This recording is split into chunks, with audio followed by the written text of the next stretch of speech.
All right. Hello, everybody. Hopefully you can hear me okay. I think my mic is coming in all right. Hello, chat. Nice to see you all. I see VMXEO in chat. Salute to you, buddy.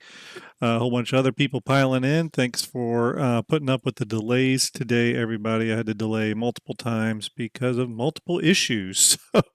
I have 56 coming in over on YouTube, 13 over on Twitch. So, again, appreciate you hanging standing by and coming to hang out during the slightly off schedule Shipyard episode. Obviously, we try to do these on Tuesday. My Tuesday was jam packed though, and now we're doing it on Wednesday, and then that was pushed to Wednesday night. So is what it is. Our last Shipyard episode, we gave away the RSI Perseus giveaway that had been running since the end of May. That was to celebrate 20,000 or over 20,000 raised during St. Jude. Pulled that Perseus out of the personal stock there to give away. And we had a ton of entries. I think it was 9,800 entries. Brian Havoc won that, and he successfully got gifted that just the other day, confirmed that he had it. So, Brian, if you're watching, congrats on that. We are going to talk a little bit about the Perseus today. But the rest of everyone in chat, thank you for playing along. It was a great contest. I do plan on doing more of those. I was talking with fellow STARJUMPer the other day, and we might have another ship to give away, and then I am looking at possibly another Perseus as we get closer to the Perseus's release to give away, but we'll see. Tonight we're going to talk about a few things. We're going to talk about the Kruger, the L20, is it 21 Wolf? L21 Wolf, hopefully I got that right. We're going to talk about upcoming Pirate Week. We're going to talk a little bit about the RSI Perseus sneak peek image again, since I have a guest with me tonight that's going to talk spaceships with me. So I'm going to go ahead and cut over now. Everyone say hello to XQ. XQ, how are you, buddy? Good, thanks. How are you? I am okay. It's we're in sort of the down period of Star Citizen right now, obviously. Although it's a slightly different down period than what we've had in years past, because we are doing the whole monthly content drop stuff that CIG's been focusing on. Some people, I think, probably look at it as being really successful, or CIG having a pretty, I wouldn't say successful, let's say active year. Some people would say it's been really rough. I don't know. Obviously, everyone's gonna have a different experience, but how does this down period feel in comparison to other years in Star Citizen? Do you think it's been worse, better, getting the monthly updates? Not as down as usual, I'd Yeah. say. There's at least a bit of talk going. You get a new ship every month, so it's kind of been not as down as before. And obviously, with the first phase of Ship Showdown ending yesterday, or I think it's today for you, but we're going to now, the hype starts to build. We're starting to move out of the lull period. Yeah. Essentially, sorry, I got a bit of indigestion. I'm assuming 4.3 will drop this weekend. So it's what is it? It's Thursday for me, so it'll be Wednesday for you in the up over. Yeah. You're living in the past. That's not my fault. But yeah, hopefully by Friday we have 4.3. So the Wolf and other things will be in game. They did do the what do you call it, roadmap roundup today as well. Yeah. Ticked a few little boxes and stuff. It's been a pretty quick turnaround for for 4.3. Been really quick to get that one on the Always PTU. So yeah, I wouldn't doubt that it's coming. By the way, real quick, I see Sandgroper in chat and a bunch of other people. Hello to you all. Truther as well. Since Truther and Sandgroper are in chat, I'll go ahead and point out, I know some of you are waiting on your custom Fleet Viewer liveries that you won during St. Jude. Those are almost finished. I'm very, very close to finishing them. I did run into a little issue because my pipeline has changed on a couple of ships, and of course those are the ships you chose. So I had to redo a few things, but they're almost done. They look really, really cool. Sandgroper, your Polaris looks really cool, dude. But they're So what coming you're along. saying is it's their fault because of the ships they picked. No, That's all I heard after that. That's all I heard. it was good. It's taken way longer than I thought, so I appreciate everyone's patience, but they are going to go into Fleet Viewer very soon. I'll send you all some proofs very soon. So, again, apologies on the delay for that. But yeah, they look really cool. Those of you that won posters, I just sent out a huge wave of those. I have 2 or 3 more to send out, and we'll send those out tomorrow. I'm now using Printful. Is it Printful? Printful as my poster vendor. I'm getting way better success, not only for shipping times, but international shipping. Printful is way better at it than the companies I was using previously. So just heads up on that. You know how you did that one that's like literally got all the ships that are the same size, almost like they're icons? Yeah, I call that the micro machine poster. Yeah, I really want one of those. But I was also thinking like every 12 months you could just do like an A4 one that's an update. Yeah. Yeah, that'd be Or a pretty cool. smaller one. It's Because I keep them on my door and I like check them for things. Like the one that you did with all the really big ships is on my door. yeah. And then and if you send me one of the other one, I'll do the same thing. And that way I can just walk out there and reference things really quickly. It's getting It's actually really handy. It's getting. I'm running out of room though. With the ship every month thing, I've been like having to squeeze them in there. So it's been tricky. Usually, Well, that's what I mean. So to have the one that just fills the whole poster, that's done, and then every year just do an update, Just and little- it don't have to be. Yeah, well, it'd be 12 ships. You could put it on a postcard. You That's just release true. That's true. postcards. You could just pin those And they're around cheaper to it. post as well. You know. You could just pin those around it. Yeah. Yes, hello, Chad. As you see, Execute is with me tonight. We're talking spaceships, so I thought it'd be good to talk spaceships with someone. Sometimes it's good to bandy around ideas. Sometimes it's Definitely. you'll find you have different opinions than someone, or different, or maybe just they bring up a point you didn't think of. And I thought that specifically with the L21 Kruger, I do want to talk to some other people too really soon. I know VMXEO's in chat. I have been building a side-by-side kit bashing stream setup scene, but I do want to talk very soon with VMXEO on the Kruger ship. I'd love to hear his opinions. I think he's a fan, but we'll get more into that later. We are going to talk about the Kruger tonight. We're going to talk about Pirate Week. There's some paints that came out. I wanted to take a look at those. There's an Ares paint that came out. Looks like it's part of a pack. I thought we would go back to the sneak peek image of the Apollo bridge and or cockpit and the Perseus exterior, our first view of the Perseus exterior, and talk a little bit about that. I've talked about them separately, just on my own, but again, sometimes it's good to bring someone in. So, not to waste any time, let's not pretend me and you do this every day in the background of Discord anyway. Yeah. This is just the whole weekly talk coming into a show. Let's be honest. That's true. That's true.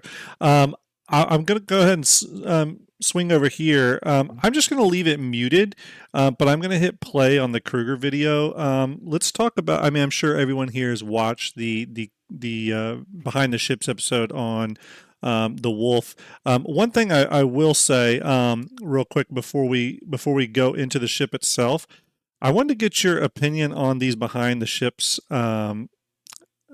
content drops that CIG's been doing this year. What is your opinion on them? I know we've sort of talked a little bit about this before, but what is your what is your thoughts on them?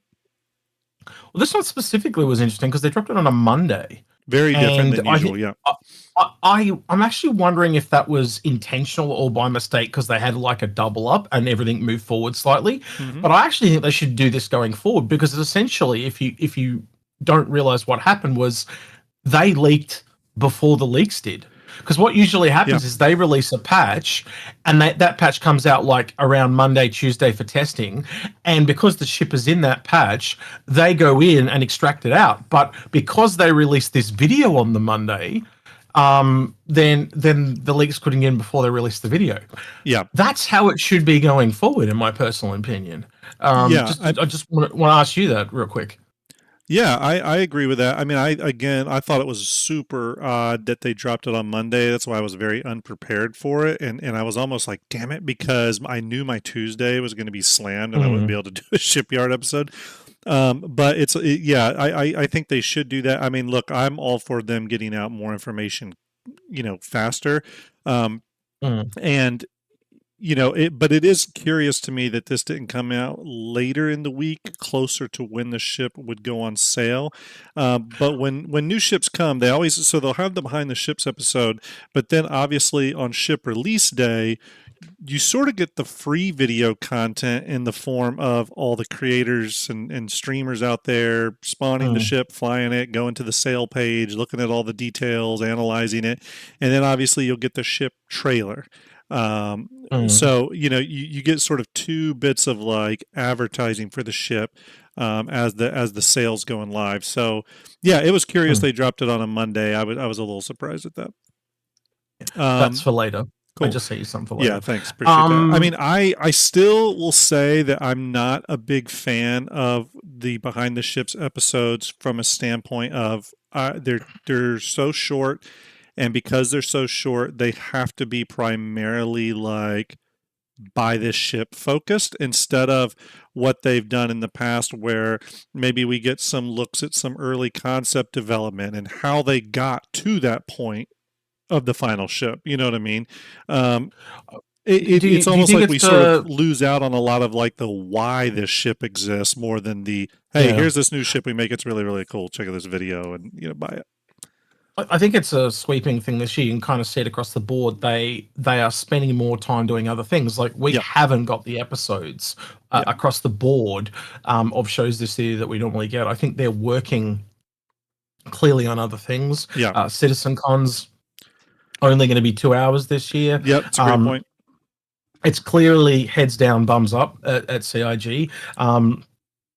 I think it's very much make or break for Squadron 42. I think Yeah, they are all, like the things I'm hearing from people internally, they are all working and on crunch, yeah, essentially. They're well, not on crunch quite, but they are trying to get a lot more done than normal. yeah, And I think even things, if you think about it from the way we're getting little updates every month that are mission based. I think the mission team is kind of doing that because they don't need to make missions for Squadron 42 because they're kind of done. they're done. They're, Yeah, they're in the yeah, polishing phase, right? So they don't need to make new stuff, so they can move some of those people over and get them to make content for Star Citizen, so everyone else can focus on getting this thing done and out the door.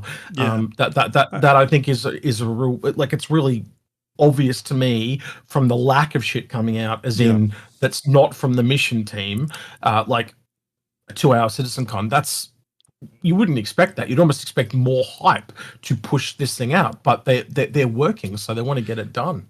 Well, it's kind of interesting too. I think maybe it was 10 pound 42. Or I actually can't remember who released a video, but someone released a video recently on just the sort of the lack of video content and stuff coming out from CIG this Yeah. year. And it's interesting as the quote unquote content driven stuff has accelerated this year, more and more content coming out every month. It's like all the other communication and stuff has like decreased, right? Including Mm-hmm. CitizenCon, which is what we usually expect of as the big info drop. Um, so that's been really Well, it's interesting like to see. it's And like look, I put in another analogy. Your friend gets married and you see less and less of him, right, or he has an yeah, evil overlord wife and daughter, and I never see him. Oh, sorry, I said that out loud. right. That's sorry. That's what I call Good's wife. Anyway, but And I you mean, get my point, right? The yeah, more busy someone is, the less you see of them. It's just that simplest analogy I can give you. absolutely, absolutely. I mean, so we'll go ahead and hit play here, but let's talk about the latest behind the ships episode, which is on the L21 Kruger. Also, I will say again, every single one of these behind the ships episodes, we've been introduced to new ship team members. I don't know if you've realized that. Hmm. Almost every single I one of have, them, there's a because new they're the ship people team. working. Yeah, Yeah, the people working on that ship. yeah. Take note of the shirt that Josh is wearing too. Oh This yes, guy's Josh, by the yeah, way. yeah. Yeah, yeah. I did notice Yeah. it. Yeah. I did notice it. I'll try to pause it in time when I see it. But Yeah. yeah, let's just talk about the ship for a minute Mm, here. Obviously, we knew we were getting something. They showed in Inside Star Citizen or Star Citizen Live about 4 months ago. I think it was about 4 months ago. mm, They talked about the concepts for this ship. I think it was the concept team actually that was being interviewed, and they showed some early mm, concept designs for this. I just remember that episode because that's the one where they show a little bit of the interior of the Pioneer as well. And um, It I think a lot of people have does been it. anticipating this ship. How do you feel like it came out? What's your overall I opinion of feel it? like it was a complete misdirect Okay. because we know that the ship pipeline's meant to be 18 months. So they'd obviously already chosen their A, B, C, or D or F or whatever it Hmm. was. Hmm. And it was much further along than they were showing. They Right. were getting us kind of hyped for the fact that it was coming.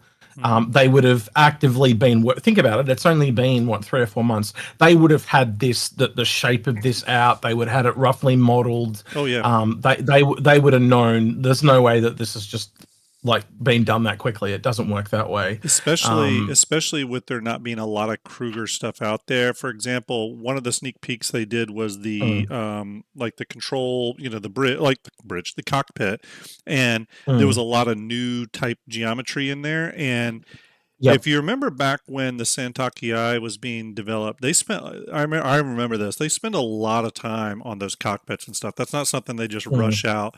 And so I agree with you. I think this ship's been in development for quite some time, just because some of the new design language stuff going on, both exterior but also cockpit wise. So much like we saw with the Zeus and the RSI series, and essentially RSI finding themselves or them finding the RSI stylings. yeah, I've had a lot of people say this is not Kruger, but realistically, they've got to find Kruger. Like Kruger, the Merlin and the Archimedes, or the Merlin specifically, has been around since the day of the Connie. yeah. Like that's almost the beginning.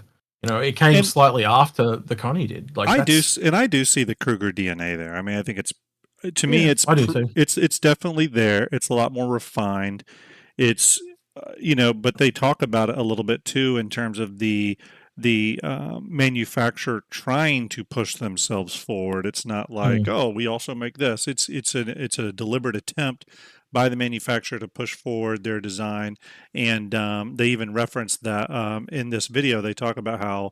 mm, Or in some of the marketing blurbs for the ship, they reference how, okay, we spent time and learned things under RSI, and now we're going out on our own and pushing forward. Um, mm. Well, this, you see it in other yeah. little ships too, like the Crusader series. Like essentially, as Crusader ships get more expensive, they get more curves. Like Hmm. they spent more money building them. Yeah. Yeah. I'd almost expect that to be the same here. Like Yeah. the more they spend on a ship, not only does it get bigger, but it gets more luxurious and there's more interior. Like it's a Yeah. given. It's like even Yeah. in the real world. The more you spend, the more you get. Yeah. I mean, and here's the other thing to remember. We've heard this time and time again. When ship levels, level one, level two, level three, all them and all that kind of stuff comes in, crafting stuff. Ships. You got to factor that in too. The materials that this ship is made of, that might be made out of Yep. a really high end metal alloy that is very Hmm. difficult. You know what I mean? So so there may be advantages there, but Are you going to be wanting to be popping out arrows just so you can fight, or are you going to be popping out one of these luxury ones? yeah, That's what you're asking essentially. Yeah. yeah. I mean, so let's just talk about the name there for a minute too. L21 Wolf. To me, this thing, I see variants in the future. I think we're going to have an L21 Fox, an L21 Shark, whatever the naming conventions may be, and I think each one of those Mm, is going to be, tailored a little differently. Obviously, this one is coming equipped. I think it's with two dual bespoke size mm, 4 ballistics. You can see them right there. Um, yeah. you were talking offline a little bit about that being one of the big issues with the ship. Do you want to talk a little bit about that? What your thoughts are on that? Basically, what I said to Grim before the show is I said, well, imagine you have a Gladius rock up. Um, you don't know what its guns are. You don't know, and I mean that, are they distortion? Are they ballistic? Are they laser? Uh, you know, what does it have? Missiles? Does it have bombs? Hmm. The pilot skill, right? This thing turns up, and the only thing that you don't know is the pilot skill. Hmm. And that really shoehorns that. It makes it great for them to balance because they've only got to balance for one thing, but it just makes it really gated for us because there's just no player flexibility there at all. I do think, though, looking at the Merlin and the Archimedes, I'd be really surprised if there isn't a racing variant of this. It looks like it's made for racing, let's be honest. Hmm. Um, and then Well, the other part I'd say is, do they do one that is more generalistic that doesn't come with the ballistics? Well, and also to me, this ship falls very squarely in that category of like Ares Starfighter in terms of like their approach Mm, to it, where they've got the Inferno, that's the ballistic. They've got the Ion, that's the energy weapon version. You know, Ben Curtis all but winked mm, and nodded and hinted at a laser variant, a beam variant of the Ares at some point. I could see them mm. taking the same approach with this one. You know what I mean? With that bespoke weapon layout, Absolutely. it's just switching what those are out. Now, again, I've said this before. Ares is a You, Ares is a good one to go on because you could do yeah, a similar thing where so instead of bespoke Gatlings, do you yeah, have bespoke lasers? yeah, But it's the bespoke's a problem. It's yeah. the same thing as the Well, problem with the media. But I've yeah. talked a little bit about this in regards to the Talon. You know, the Talon is a ship I love. I truly do love the design of it, but I hate that it's separated out as two variants that are essentially low armament. It's armament changes. You know, one is more guns focused, one's more missiles focused. I just want to be able to switch out the armaments between the two. But I think obviously, and there's a shirt right there. I'll back it up. Um, but I just wish if they were going to do that, there would be one hull that can switch out the weapon variant. So even if this is a bespoke size 4 Gatling, then I want the ability to switch out to a bespoke energy weapon to give me some flexibility there instead of it being an entirely new ship. You get what I'm saying? Um, I do, and I think eventually what will happen is, and I kind of realize this with the Atlas, right? mhm. I do think they'll sell them separately, but eventually they'll allow some crossover. For example, the reasoning for this, or where I started to think about it, is when the Geo came out. Um, we realized you could track the beam, the backpack, but it wouldn't come off. Mhm. So if they've just disabled the ability for it to come off, you get my point, right? You could Yeah. just literally you buy an Atlas. There's no Atlas Jews. Buy an Atlas and you upgrade it in game. That's the progression that the game is missing. There's no upgrading of ships, and all the ships need that. It's the Mhm. same thing. You eventually you buy a Warden, and you can upgrade the armor and the pod inside and turn it into a Harbinger. It's the same thing on this. I would expect every ship to have some form of upgrade. Can I buy an Ares Ion or a blank Ares and then buy the laser or buy the armor and the chain gun? I think that's the progression the game is missing, and I think they've realized they can sell that and make more money because you'll get people that come out and literally buy both Ares. Yeah. Well, and I would have to think that in the future, again, going back to this idea of the, you know, crafting and upgrading, I would have to think in the future that, let's say, let's go back to the Ares comparison again. I would have to Mm, think that one of two things is possible. One of them we know is mm, possible. Either you upgrade the Ares, so you craft a level 5 Ares, and by crafting mhm, a level 5 Ares, its bespoke gun is better, performs better, or mhm, the alternate option, which is actually where the way I hope they go with it, which would affect this ship, is that in the mhm. future you can craft and upgrade just a better version of the bespoke size 4 Gatling in it. You know what I mean? See, that Without would help. upgrading the ship. I don't know if they're going to do that though. But if they talk about that, that actually would improve sales. I think Not it would too. knowing is the reason why I'm reluctant to recommend any of this stuff. Yeah. So who does this ship apply to? I mean, I think it I Oh, would I can tell you. yeah, tell I can me. tell you. I literally told Pickles he'll be buying one. He said, "Nah." Then he watched the video and said, "All right, I'm buying one." Uh, Well, I think we can't. Let's just get the obvious out of the way. It's a sexy ship. They designed it well. It looks really, really mm, cool.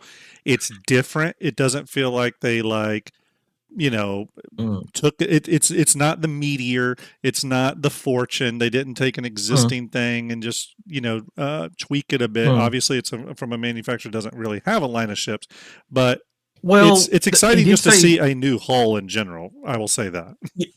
Yeah, well, the other interesting thing is that right at the start of the video, Josh says it's basically a competitor Origin. Like if you play it back right near the Yeah, start, which is he interesting. literally, well, it basically means besides RSI, we now actually have a more luxury manufacturer competitor, which is really, really interesting because it's been, let's be honest, severely lacking for a long period of time. It has. And I'm gonna send you another image. Just give me 2 seconds. And I do think other manufacturers could have played in that playground if CIG had allowed it. I mean, there's some manufacturers that do flirt a little bit Mm, with that. Crusader with the E1, RSI with the Phoenix, and mm, possibly the Zeus MR, or sorry, the Zeus ST if it's what we think it is. So yeah. it's yeah. I'll pull this up. Let me drag it I over. think that's worth pulling up. Yeah, Kruger is not on it, but it's worth remembering yeah, this image. Look at where Origin is. It's in the high design category. yeah. You've only got a couple other manufacturers over there, being Misk and Crusader, Hmm. and now we've got Kruger over there. But I'm really surprised how Origin's literally halfway between commercial and high design. We don't have a single commercial Origin ship. That means commercial Mm, is like shops and stuff. So there's yeah. all these shop ships and stuff like that to come from Origin. And I think that's really, really interesting. Also, they don't have other manufacturers like the Banu. Like obviously Banu's clearly in the high design area Yeah. as well. Well, So absolutely. If they get the yeah. marketplace gameplay stuff going at some point in the future, with the merchantman, privateer, and stuff, there does need to be an Origin Mm, high end luxury version of that. But yeah, I agree with you. mm, I mean, it's obviously, I think with all these manufacturers, there are some edge cases here and there.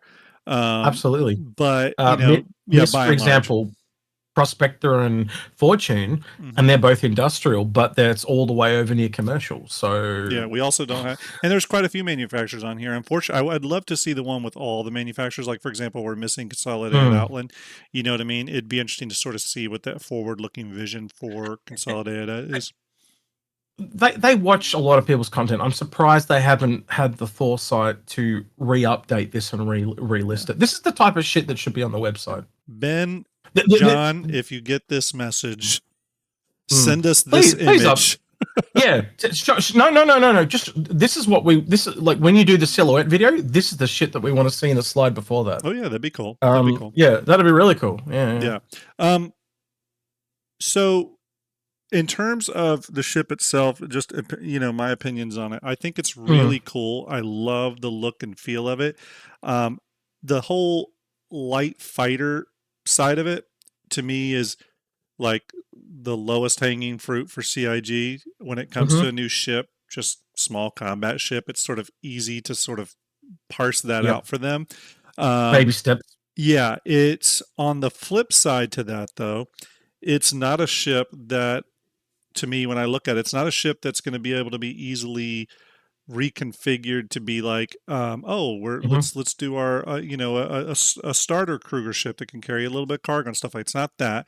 So the future of of this ship, if they are going to do anything more with it, which I think they will, is going to be more combat variants. But what do you think this says about the future of Kruger in general? Do you Yeah. see CIG leaning into Kruger as a manufacturer, or do you think this is still more just like a one-off, like they're going to be one of those manufacturers that doesn't have a big line of ships? I think that some manufacturers like Kruger will have a smaller lineup to start with, but as the game comes out, they will have ships come out. I think you don't want to have everyone having a lot of ships. Yeah, You want to have ones feel like they need to grow, and that's the feeling I've it always got about Kruger. might depend on how Um, well it sells too. um that yeah, too, if it sells really, really well, then maybe they'll push it and do more. But I'd have to assume that at some point that what does this mean for a medium Kruger ship, as you said, or what does right. it mean for a starter Kruger ship? Are they only a high end combat manufacturer? Are and they like in the middle of that grid? And this is probably a question for our lore friends out there, but I would imagine not every manufacturer, from a lore perspective at least, not that I think this factors too much Mm. into it, but not every manufacturer is capable of building, large ships and capital ships. They don't have that kind of manufacturing, Well, infrastructure. So I think there's always going to be those smaller I've manufacturers. just remember something really important Paul said. Um, so this relates to Kruger. Mm-hmm. Castro. They are based in Castro. We know Castro is coming, Oh, that's and interesting. they will need a showroom like Crusader. It's going to be a shitty showroom if there's only 3 ships, Yeah, and 2 of them are snubs. So they probably do that's have a true. few more coming. That's true. What would the next Yeah. Kruger ship be then? What do you think they should focus on for this manufacturer? Do they think they should do what I kind of consider like the default line of ships, or do you think they should go with more specialty or sort of wild, like niche ships for Kruger? When I think Well, of more default ships, I think of ships like the Cutlass Blacks and ships that just kind of mm. are good general purpose ships. Do you think Kruger should do they have a ship like that? do they go down the touring lane like they did with Origin? Do they go into commercial shop ships? Like there's a Yeah. lot of rooms there for them to go into. They Now, are a high end parts manufacturer. They really work on precision. So when I hear the word precision, that is a lot of combat and racing. Whether you agree with that or not, but that's the words but I hear. and correct me if I'm wrong, because I will admit to everyone freely that while I do know quite a bit about a lot of ships, Kruger is just not one of the companies I know a lot about. Don't they lean pretty heavily into the weapons development Yes, side of things? So, they also make the gun for the Avenger, right. for So example. it would make Yeah. sense from a lore perspective, hmm technically, that a lot of the Kruger ships are, you know, servicing some sort of weapon need. Yeah, and again, we don't really have a high end military. That could be kind of interesting, to be honest. Yeah. You hear about it during World War II and What's other that? wars and stuff, where some captain guy will have like some gold revolver or whatever. Do you know what I mean? Like, is that who these guys are? They're the You niche weapons manufacturer type you people. know who this reminds me of now that you just said that? If that's the way they go with Kruger, this Mm. reminds me of a company that is exactly that, a high end, or I wouldn't say high end, very advanced military company. So, you know how in America, Oh, the US do- military has relied heavily on companies like Boeing and Raytheon and all those, Lockheed I'm Martin. There's a new company called Anduril that is founded by Palmer Luckey, the guy who created, the original VR headset for Facebook and all that. yeah, yeah, yeah. His Do you know new who I'm military thinking of though? company does all that kind of stuff: drones, high-end drones, all that kind of stuff. Mm. Yeah, Drones could be interesting. Yeah. yeah, I've got to say this because I just got it in my yep, head and I can't get it out. Tony Stark, so Stark yep, Industries, like yep. Very much Iron like that. Man and all that type of shit. So Titan suits. Yep. Um, they be the Titan suit drop shoot people? Could they be? Mm-hmm. Oh, could they be like gun runners and smugglers and all Yeah. that? All those. Well, You think about and Boba Fett and stuff like that. Like I could see them yeah. going into that line as well. The high class bounty hunting, Well, for combat. and that's sort of again why I think of the Anduril company, because they're small. Obviously, they're not meant to Mm, compete with Raytheons and the Boeings and all that. yep. But they're also a company that's landing major military contracts and beating out big, Yeah. Defense Department contractors. And essentially they're a new startup, and it's Mm. because it's not because of anything more than because they're kind of a new, small, agile company. They're thinking outside the box of traditional military, Yeah. Well, what's that? platforms. Complacency breeds contempt, or whatever it's Right. called. I can't remember the Yeah, line. I know what you're But like saying. when you're bigger, you lose a bit of your innovation. And let's be honest, a lot of the people that like that innovation, they go to other places. So essentially, Yeah, that you lose your talent as you get bigger. And yeah, I'll give you a really simple example that everyone here will be able to attest to is Blizzard. yep, Right, we had a lot of people that were really deep in Blizzard in the day. We even had people in Star Citizen that came over, like Mark sure, Shelton, the gold yep, shirt guy from back in the day. I remember when we had him on a podcast and he was talking about all the cinematics he'd made for Diablo and Warcraft and all that stuff.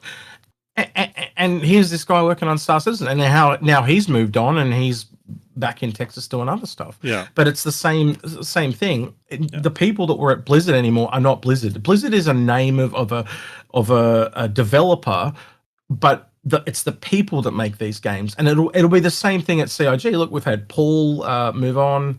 yeah. Got him.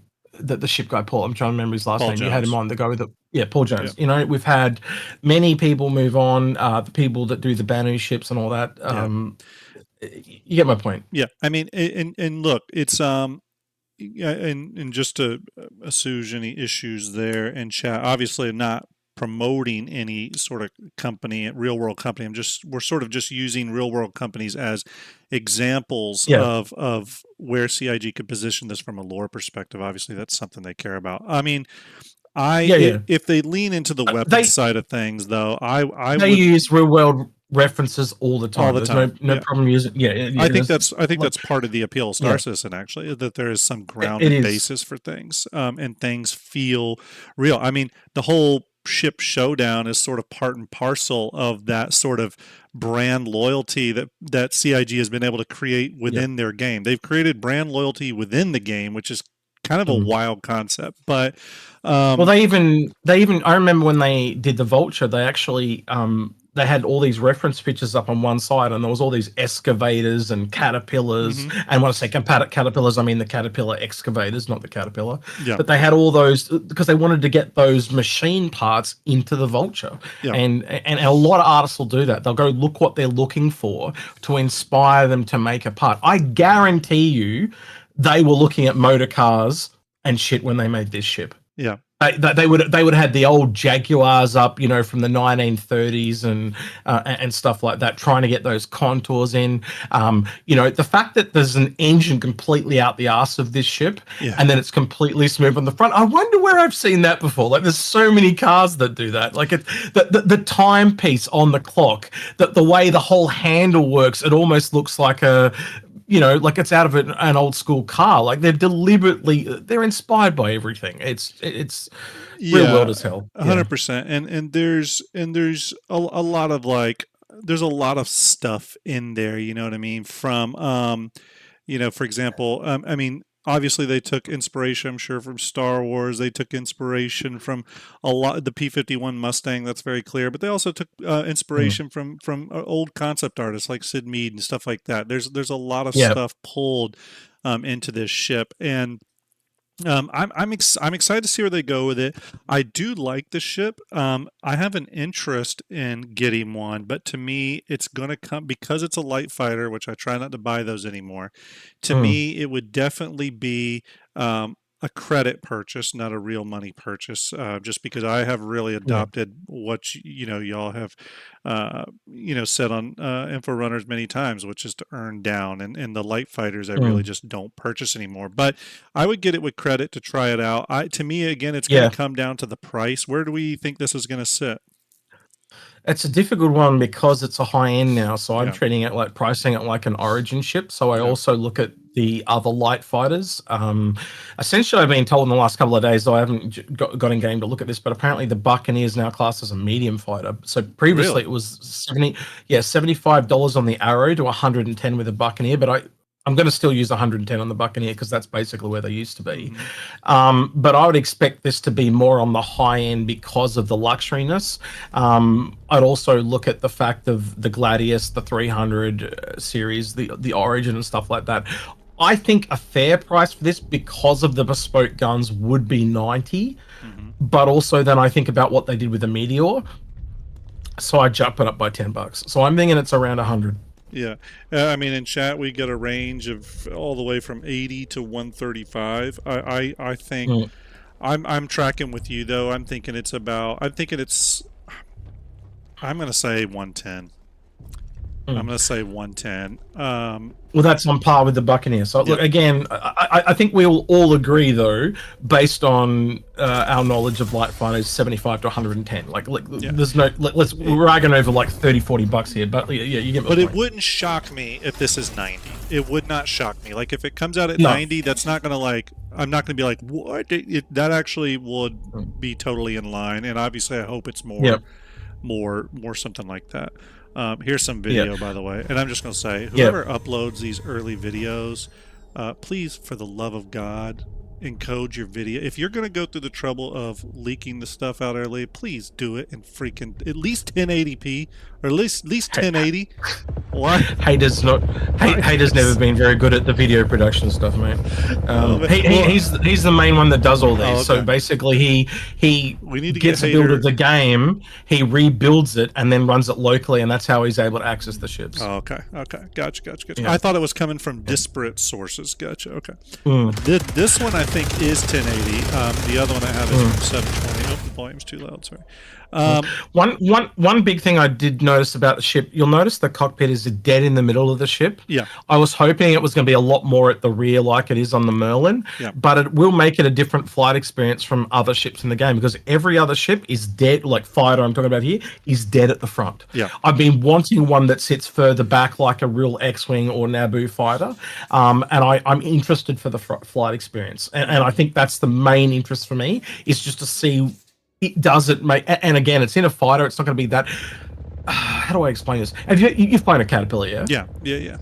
How unique of a flight experience is that? It's very unique. Completely different, right? So my whole thing is, if you can have that in a fighter or sitting at the back, the ironclad will be the same, but we don't have a ship that sits right at the back, really in the center, unless it's like a massive capital like an Idris or something like that. So I'm interested to see if Kruger embraces more of the sitting at the back mentality. This one, they've seemed to have moved it forward to the midsection.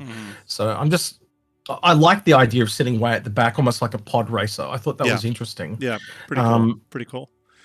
Like I said, I'm really interested in this ship. I like this CIG is doing something a little different, trying to be a little just different with this manufacturer. Here's some of the paints, by the way. It's like you said too, at least it's a new manufacturer. It's one of the more interesting ships we've got this year. So 100%. I mean, we'll see. Again, I do like some of the paint jobs here. Archimedes. Archimedes reference there, pretty cool. Obviously, someone said this looks like one of the ones from Thunderbirds. Oh yeah. There's a little bit of that DNA there. There could be a Thunderbirds fan on the CIG concept team.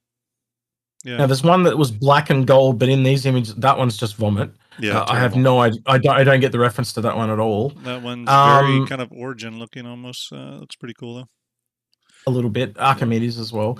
This one, I've heard a lot of people reference the Imperial Guard from Star Wars. You know, where they have the red guys with the spears. Yep. Very, very similar to that. Yep. And then there's it's black and blue in this image. Yeah, I didn't. If you've got it, these are the only ones I have. This one.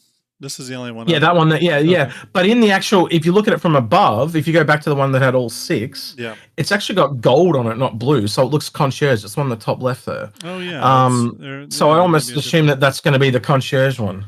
Oh yeah, you're right. It'll be interesting to see. But I have no idea what that green and orange one is. What the hell were they thinking? I don't know. The other 5, I would take any of them. Yeah, but that one, what the hell? What were they on? Yeah, was that a toad? Was that the color of the toad they licked to make that texture? Like, Cowboy Bebop. I think you're. Who said that? Oh, you're just Cowboy. Maybe I think that. Yeah, maybe Cowboy Bebop. There, I could see that a little bit of that DNA. I could see that DNA. Yeah, true. All right, due to time, I want to keep moving. Let's talk about a couple other things that came out. Kruger, interesting. We'll be excited to see when it drops. Obviously, probably this week, maybe this week on Friday. I could see that happening. Let's talk about this real quick. This image. You know why I sent you that, right? Yes. This image tying in with this image. That's it. Yeah. So that's the bundle. Yeah, that's going to be the patch bundle, basically. Yeah, this will be the patch bundle. Those of you have probably seen these before. We got one for the Corsair. We've got these for the Vanguards before. Essentially, it's a special paint, a special armor, mole, and usually you can buy a couple versions, or it's one. I think it's one version usually. The gun this time, I would be really surprised if it's not the Volt sniper rifle that's new in this patch. That's pretty much what it's been every time. It's usually whatever the new gun is. And then obviously this here is the sniper armor, I believe, right? Isn't it the sniper I thought it was they came out with? I thought it was a pug. Oh, okay. No, it's a new sniper. But The first day it came out, someone sent me a photo that literally had a pug, and it's that chick from The Office going, "It's the same picture." It's super ugly. It doesn't look so bad when you have the cape variant. There's one with a hood and a cape, but not all of them have that, and I think that's the problem. Like, again, if you're going to go sniper, keep it consistent, and at least why not have an option that you can put it on or take off the cape? That would be really cool. Well, let me ask you this: what is your opinion of these bundles? I do have I've an never opinion been a fan on them, of the. but I'm not a fan of bundling. It's a really, really slippery slope. They did it in a game called World of Warships. One of the Galactica, she worked at World of Warships, and just before she left, or just after she left rather, they started doing bundling, and the game lost like a third of its players. I do know from people I've talked to at CIG, they sold a lot of paints when they did the bundles, but I think we really need to have some restraint, because if they don't sell, they will re-release them. You know, that they're not going to just, so we have to have some restraint as a community and hold back and know that they will be forced to re-release them separately. Especially like we did a poll when they dropped the blades, for example, on our stream, and we had to do 2 polls, one after the other. But basically, it turned out about 11% of the people, it was 15% brought them, and only 11% of those 14% kept them. And the reason they kept them wasn't the blades; it was the skins. Right. Yeah, I'm a little split on the bundles. I have bought one. I bought the Corsair one because I wanted the paint job. I did as well, because I didn't know what it was. I thought it was just a one-time thing. And then when the very next month another one came out, I was like, okay, I see what they're doing now. I actually did like the armor, and I did like the gun, and I even like the skin. It's the only one I would have brought anyway if I'd known about it. Here's my opinion on the bundles personally. And again, I know they're a bit controversial. I would say this, that I've liked the bundles that were contained like to one bundle essentially. So with the Corsair, you get the gun, the armor, the ship paint, you're good. The ones that start feeling a little bit like like it feels like a little bit of leaves a bad taste in my mouth are the ones like the Mole and the Vanguard, where there was multiple bundles. So you know, in order to get all those paints, you really are spending like stupid money. Yeah, like now. $60 or whatever. But again, at least this one's themed though. The Mole came out when the cargo event's on. This has a new sniper rifle in game that you can earn in game, and it has a sniper ship with the sniper suit and the sniper rifle. That works for me. But the Mole alongside cargo, that didn't work at all. I mean, partially, I wish these bundles. I wish there was an option like this. I wish you could get the gun, the armor, and the paint as either a bundle for whatever the cost may be, right? But then I wish something like you buy the skin and the suit, and you get the gun for free in if they're all together, right? And then if you buy them all separately, they cost more. That's how it should be. That's how it should be. I think that would.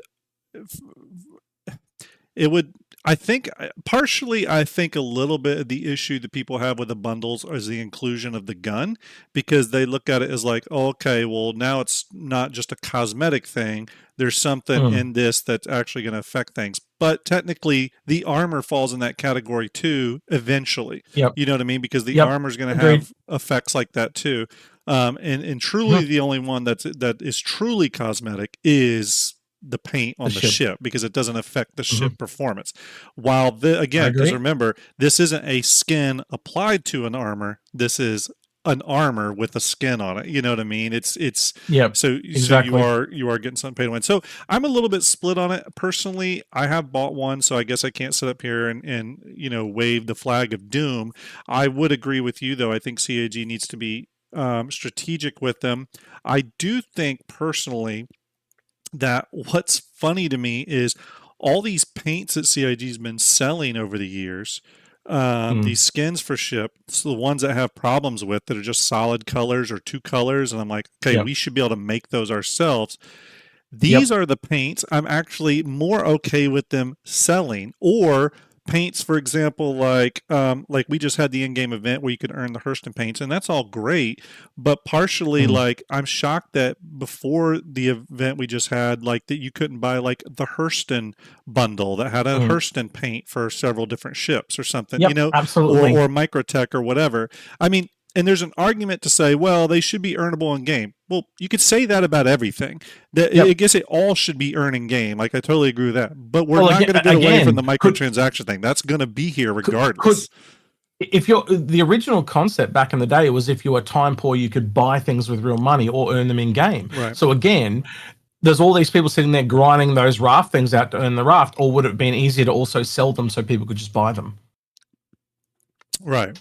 Yeah. Well. You know, the other thing is, I think they probably the way I would do this is when you buy a ship skin, you are not getting exclusive colors. What you're actually getting is an exclusive pattern. So eventually in game, can I take this flower-like pattern and can I change the colors? So can I go like a Crusader white with pink and make it look like cherry blossoms and stuff like that? Can I, whatever the skin is, again, you get a camo. So one of the ones, the dark fall on the Paladin, the camo one on the Perseus, can I then take that and instead of it being like a snow camo on the Perseus, can I make it like red and black or whatever color combo I want? That's where I'd be going with these. Sell patterns, not colors.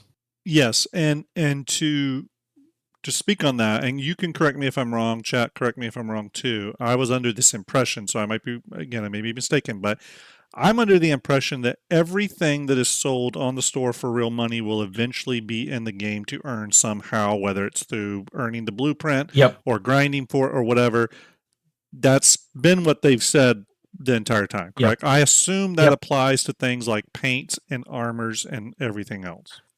As far as I'm aware, the only exclusive items, believe it or not, and I remember when Tyler gave these out at a virtual bar system that I was at, so we were all online in a big Zoom call at the time because it was during COVID, and he gave out those codes, like the thing you got for me the other week at Las Vegas. Those things are actually exclusive. They are like event exclusive items, but they don't really do anything. They are just tokens. So for the very first one was a Banu. The very first one was a Banu cube, but it was a Banu cube replica, and he literally said there'll be a real Banu cube in game, but it'll work and do stuff. This is just a box that does nothing. Replica, and then they made the fidget spinner one, and then they've made the Avenger Vandal 1 just rated with quite a few viewers. Avenger 1 just rated with 96 viewers. Avenger 1, thank you very much, buddy. I hope you're doing well. Hope you had a great stream.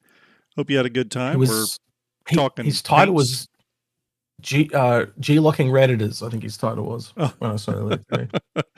Thanks again for hopping over. We're just discussing spaceships right now, so thanks everyone from coming over from Avenger 1's channel. Hang out with us. Just me and Execute talking about spaceships.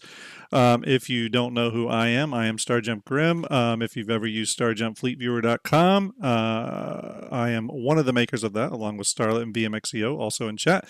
Also on the YouTube, we have lots of StarJump content, from ship videos that go deep dive ships to discussion topic type videos. We have fan-made cinematics, all kinds of stuff. Make sure you give me a follow over on Twitter or X if you would. Follow this channel too. We just got done giving away a Perseus last week. We got more giveaways coming up very soon. Another Perseus actually, and possibly an F7A Mark II. So we got some cool giveaways coming up. So hope you hang out. But thank you for that raid. I appreciate it. Thank you very much, Avenger. So, I mean, again, my opinion on the bundles is a little split. I do think CIG needs to be careful, operate with a little bit of, nuance and again, give us, buyers flexibility, I guess, where, those bundles, I mean, I guess it kind of violates the idea of a bundle, but giving it to where those bundles can be broken up in different ways. I don't know. I'm a little bit split on it. We'll see how this progresses. The bundles have also sort of become a little bit like kind of standardized, where it's like paint, armor gun. I would love to see some like Yep. switch ups in there, you know, just some things to like Yep. make them feel a little bit more special. Could be kind of cool. So though maybe you get those three things and then one little decorative item, which does not take long for CIG to make. So yeah. I think the main problem though is the price. They're like, you know, I think the cheapest one's been 25, and the Corsair one was 30. So they're not exactly cheap. For what you get, they're quite expensive, and it clearly is. They are trying to raise funds, and I believe a lot of that is to try and get Squadron Footy to a little bit of marketing, more than usual. Again, they don't really talk about their financials in the current year, so we'll probably have to wait a couple of years to find out what it was all for. But knowing that, what I'm hearing is that it's, you know, make or break, or what do you call it, hell or high water for Squadron. That they are going to need funds, because you look at things like Grand Theft Auto 5, it cost X to make, it cost another X to market it. So, you know, how are they going to market Star Citizen? They've used us up until this point, and they'll probably give every content creator under the sun a free copy of it to play, but how far is that going to get them? And, you know, marketing budgets for big projects sometimes be half of what the development cost was. So in some situations, it's as much as the development cost. By the way, Avenger One says Avenger One says he hates the fin on the L21. I want to call that out because he did raid me. Thank you very much, Avenger. I appreciate that, buddy. Hating the fin on the L21. It's a controversial topic in and of itself. I want to see an Avenger One video of killing people with fins. So he's just like taking people's heads off with fins. Decapitation. There's going to be one person that takes the wolf into the water and inverts it to where the fin is sticking out of the water. That's going to happen. So. It reminded me, I don't even know the name of this movie, but like for some reason when he was talking about it, there's this really old movie where this plane, and it was in the 80s. Like, I'm going back to a movie from my childhood. I don't remember the name or anything like that, but they're in this plane, like an old B-52 bomber, and they're flying around like it's on its last flight or whatever, and it crashes on an island in the Pacific or whatever, and they find these two old Japanese guys that are stuck on this island since World War II, and they end up rotating the plane upside down and turning it into a boat. And I just remember the Japanese guys with their hands between their legs waving the fin, trying to describe to them what they wanted to do. And all four of them, because it's two kids and a grandpa, they roll the plane over, and these two Japanese guys take some days with bamboo struts and all that, and they basically turn into a boat and then float back to civilization. I know that, but that's where my brain went. I'm sorry, but that's just where it went. That's where I'll a really weird movie that I've never even remember, but that's where it went. But there you go, everyone. Obviously, this is like the Blossom bundle or something like that. We'll see how they tie it in, if it is tied in with the 4.3 patch, or if it's just a kind of a random bundle. Sometimes I think this is just a way to sort of I get that new weapon out there with an interesting paint and stuff, new weapon and armor. So there's that. The next thing I wanted to talk a little bit about was these, and I don't have pictures of all of them, but it's the Pirate Week paints that are coming for several ships. I think we have 4 total: the Ursa, the Avenger, the Corsair, and the Asgard. Don't have a picture of the Asgard one, but essentially it's just a paint with a skull on it. It seems to have dropped a little bit in quality, or is it just me? Because they had a couple of shades like black and red in the past. This just seems a little phoned in to me. The coolest one, they really do, obviously, is the Corsair, but the Corsair sort of looks good with any kind of rough and ready sort of paint, you know, any sort of like pirate themed paint seems to work on this ship. But overall, these seem a little phoned in to me. So, for example, you know, that skull just seems sort of almost, if you know, working in 3D and like how things are textured and stuff, this looks like what we would refer to as a projection map. It looks like it's literally you take the texture and just project it onto the geometry without much consideration for like placement and stuff like that. So Where's the decals on the wings? Where's the decals on the side of it, so you can see it from multiple angles? Yeah. Stuff like that. What I would love for these pirate paints to be would be, you remember when they did the pyro paints, which I forget the name of them. It's for the Drake ships, but they're all graffitied out. I would like the pirate paints to be pirate versions of those, where the pirates like almost think of them like painting the ship, but a pirate's doing it in some desert with a spray paint can instead of it going into a shipyard and being professionally painted. They could have had a lot of fun with these. They just feel a little phoned in. The two pirate paints that I'd reference, the less one being the Gladius, the red one, and the Caterpillar Pirate Edition. Yeah. That is the like you cannot beat that. That is the best looking pirate ship in the entire game, and it had a lot of time put into it. It looks really good. It's got good colors. Again, if they took that color scheme and just copied it over to every other ship, they would make a lot of money. This is a joke. Again, as you said, it is phoned in as fuck. Yeah. And that kind of goes into what we've been talking about, though, with CIG this year. It's almost like these content things, these monthly deliveries of content, while they have been good from a gameplay perspective, we've seen a radical shift in terms of like some of the other stuff that usually comes to us throughout the year, paints and you know, the holiday celebration stuff, video content and all that. And that may show a little bit of a future of what we're in store for when CIG does start focusing even more intently on releases, Squadron, post-Squadron releases, building up to Star Citizen 1.0 and stuff like that. We may see a backtracking of the content and extra stuff that we've gotten so used to over the past many years. You know what I mean? But it leaves a bad taste in your mouth that they are asking money for things that they're not putting effort into. You know, and I'm not saying that's not like they're prioritizing Squadron 42, but most companies put more work into this shit they're trying to sell than their actual game. You know, like okay, you do 3D like I used to, right? Yep. A projection map like this takes what, not even 5 minutes, but to actually place the decals in the correct position, that doesn't take that long either. It doesn't. And especially the newer ships, so Asgard, Corsair, the Ursa and stuff, all these should have UV maps and or just shader selection areas or material selection areas that should make making paint should literally take a minute per ship. Now, obviously, dialing it in from an art direction standpoint, there's a lot of back and forth and stuff there. Well, they have data forge, so they can change the color just by changing a few numbers. Yeah. The only one that would have to be laid out, like, appreciate it. If you're applying a decal like this one, it would literally say I wanted to put 4 other decals on it. It means the ship would take 5 times as long. So say I put one on the top of the wing, the one on the bottom of the wing, and the one on each side of the ship. That's literally just going into Photoshop where the whole ship is laid out flat, and essentially just putting the skulls where they need to go. Yeah.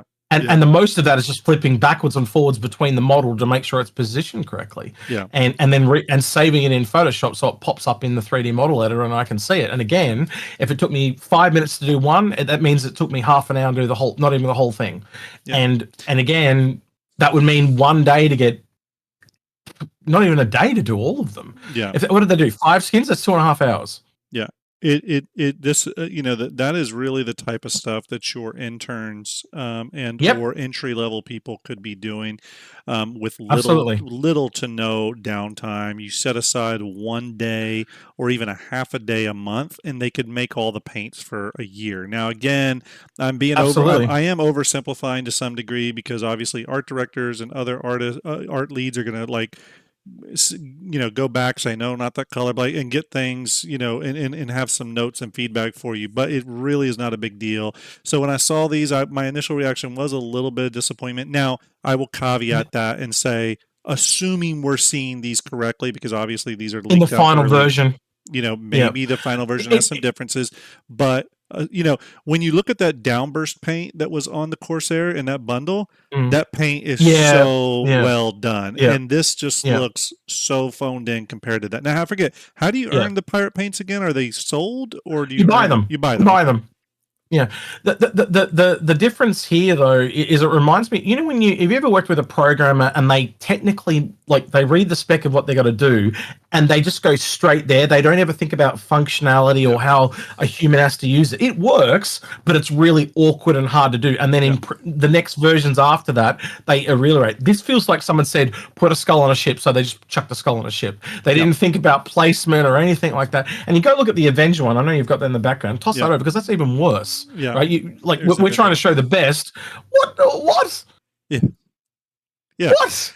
I know. And it's a disappointment when you know the talent is there. I think that even makes it worse. When you know the talent is there, you know they can pump out something that looks really slick. I can actually pull up real quick here. Let me pull this up, everybody.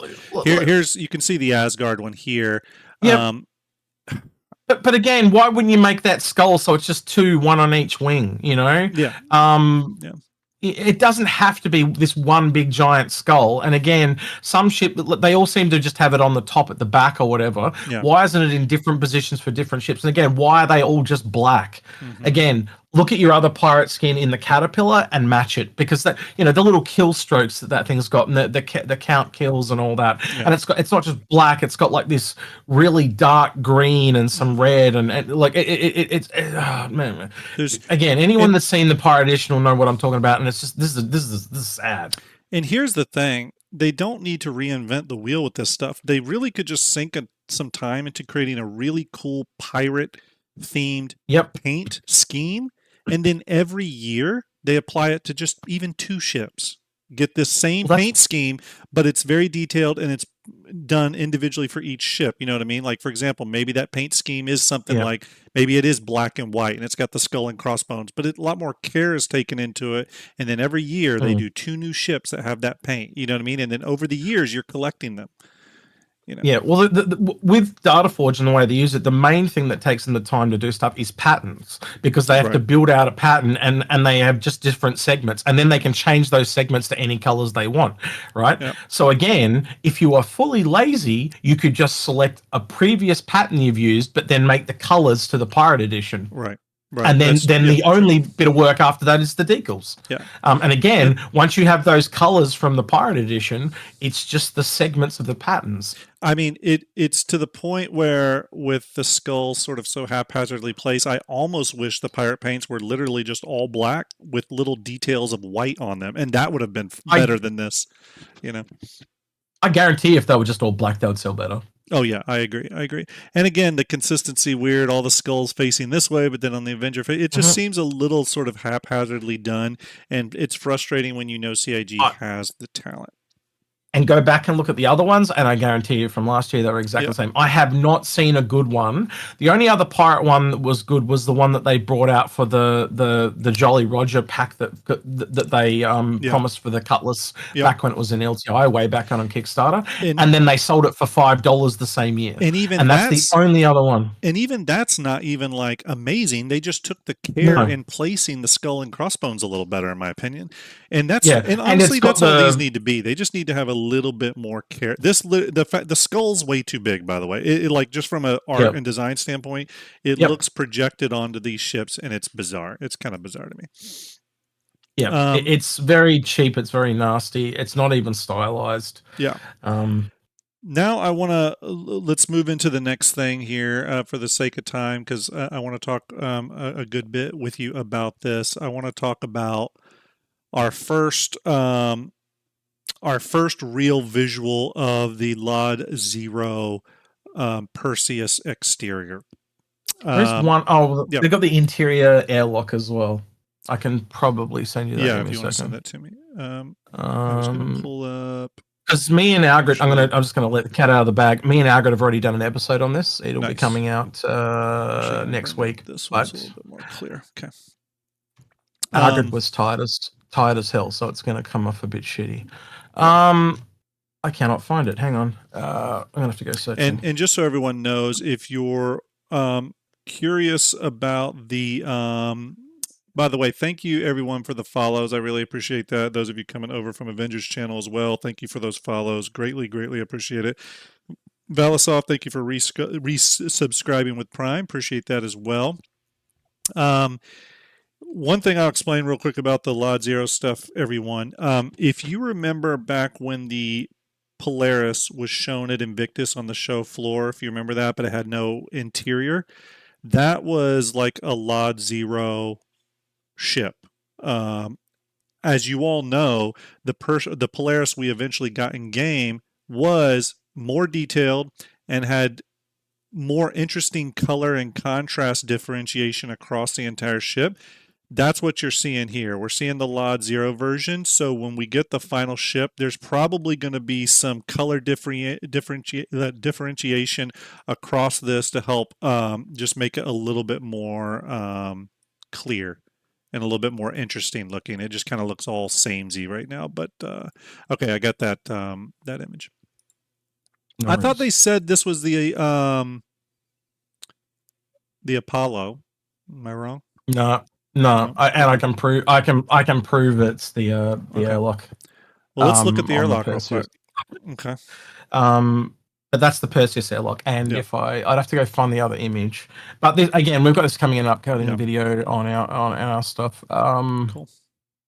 Give Well, me 2 seconds.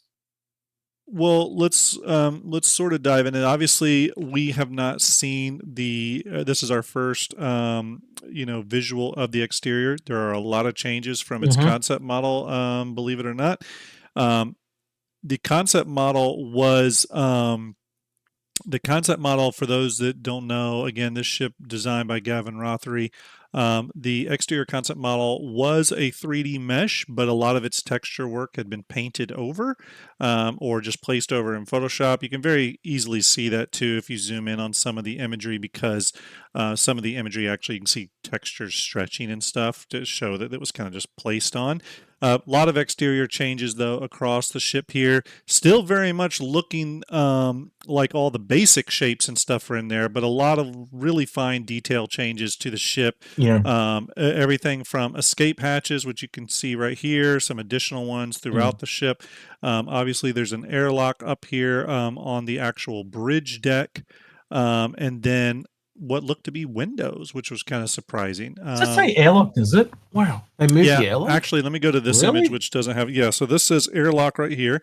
So we have an airlock door right here. Wow. Okay, I didn't Yeah, take. Okay, these say interesting. escape pods, which there are two here, and then there's one here. This would be on that habitation deck. Maybe it's not the airlock then. You're saying that. Okay, maybe that image I did send you is for the Apollo then. So I remember someone, or maybe a dev, saying that that image was the Apollo, which surprised me because of the red lights and stuff. I thought for sure Yeah. it was the Perseus, but Because if you look at the image I sent you, it's a dead ringer of that yeah, yeah. Perseus location. But one thing I can actually point out, once you bring it up, that actually Yep. might point it towards the Apollo. Yeah. After you show this, again, it's one of the two. I think we can nail it down to one of the two. Yeah. Um, But let me you got that image? Which you don't one? have the image I sent you? Oh, the white schematic one. Oh, I yes, sent yes. you. Let me pull that one down. Stand by. Right. Look, because it just shows that it just shows the airlock at the bottom there. Right. Now that looks like a capital. It's not a capital level door, but it's got the shape of. That's interesting. Yeah, I mean, it could be. I thought I remember them saying that it was the Apollo airlock, which, because I remember it like surprising me. I thought it was the Perseus one. So if you go back to the airlock itself, I think I've just noticed something in it that tells me that you are correct and I'm wrong.